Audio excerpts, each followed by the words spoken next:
एक गिरिराज का बाप बनता है। ये कोई काम नहीं है इन लोगों को, सेंसेशन पैदा करता है। क्या मारेगा इन लोगों को? पैखाना पर पत्थर क्या फेंकेगा?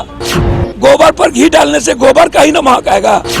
पैखाना पर कोई पत्थर फेंकता है, छींटा पड़े अपने, क्या मारेगा इन लोगों को?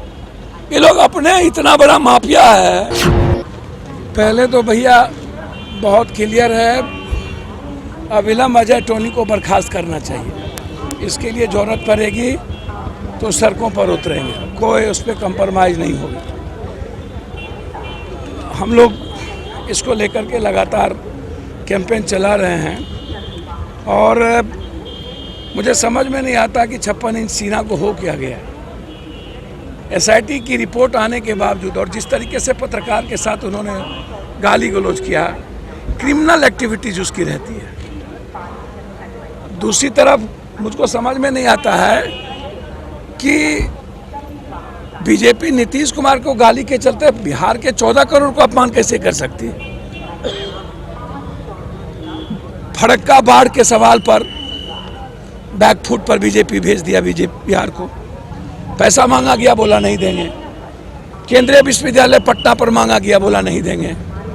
जाति जनगणना की बात आई, उस पर रिफ्यूज कर गया। विशेष राज्य विशेष पैकेज पर रिफ्यूज कर गया।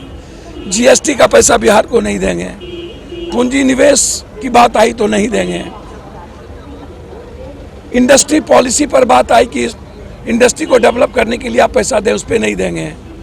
किसानों के सब्सिडी का सवाल आया, अभी 1500 लगभग फैक्ट्री धान के बंद हो गया, 1500 बंद होने की स्थिति में।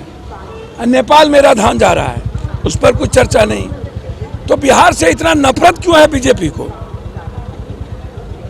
गंगा में डुबकी और काशी या मथुरा वृंदावन करने से दुनिया नहीं चलेगा। सवाल है बेरोजगारी का। आज दुनिया का सबसे शून्य पर इंडिया है बेरोजगारी के मामले में। हम सबसे नीचे ऊपर जा चुके हैं वर्ल्ड में।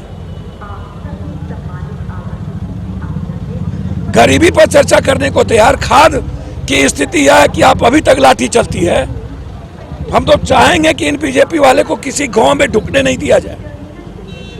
नीतीश कुमार को आपको अपमानित करना है ना, आप करते रहिए, आप लड़ते रहिए। आप नीतीश कुमार, जब दुनिया के सबसे ज्यादा गरीब प्रदेश हम हैं और मानव सूचकांक सबसे कम पैसा इनकम अप हुए, हम पर कैपिटा इनकम बिहारियों का है, तो फिर यह विशेष राज्य क्यों नहीं? और यह हाल पैदा कौन किया? बीजेपी और लालू यादव जी। लालू यादव जी कहते थे कि मेरे लाश पर बिहार बटेगा, मैं मर जाऊंगा तब बिहार बटेगा। तो बीजेपी को चाहिए था झारखंड, वहां मुख्यमंत्री बना लिए। यहाँ लालू यादव जी को चाहिए था। और आज जब विशेष राज्य की बात आती है, लालू यादव जी भी किंग मेकर थे। गुजराल और देवगौड़ा को प्राइम मिनिस्टर बनाए, तो फिर विशेष राज्य क्यों नहीं लिया? और नीतीश कुमार जी 16 सालों से आप हैं, जब आपकी सुनता नहीं है और अपमानित करता है, तो फिर आप साथ में क्यों हैं? कुर्सी के लिए कब तक बिहार को नाश कीजिएगा? चैलेंज करके छोड़िए और बिहार के जनता के बीच आनी चाहिए। नंगा करिए इन लोगों को। बहुत क्लियर सवाल है। आज बैंक निजीकरण को लेकर हड़ताल भी है, निजीकरण किया जा रहा है, उसको लेकर बैंक क्या आज बैंक हड़ताल भी है निजीकरण को लेकर के। भैया मेरे कुछ दिन में इस देश में बीबी निजीकरण हो जाएगा। क्या क्या निजीकरण कर देंगे, आप छोड़ दीजिए इन सब बातों को। बस गंगा में डुबकी लगाना है, आरती के वक्त भी फोटो खिंचवाना है। ये फोटो परजीवी व्यक्ति हो गया यार। वहीं पर समाधि कोई कर हो जाता ना, और डुबकी में ही भगवान इसको समाधि ले लेते तो भारत बच गया होता। बीजेपी विधायक को आज धमकी मिली है। काय का धमकी? बचौल जी को मिला कि जान मारने की धमकी है। ये कौन हरिभूषण बचौल है? इसको क्या दिया था? धमकी मिली है सर। जो खुले में नमाज पढ़ते हैं उस पर रोक लगाने की मांग की है। हाँ, क्या धमकी दे दिया?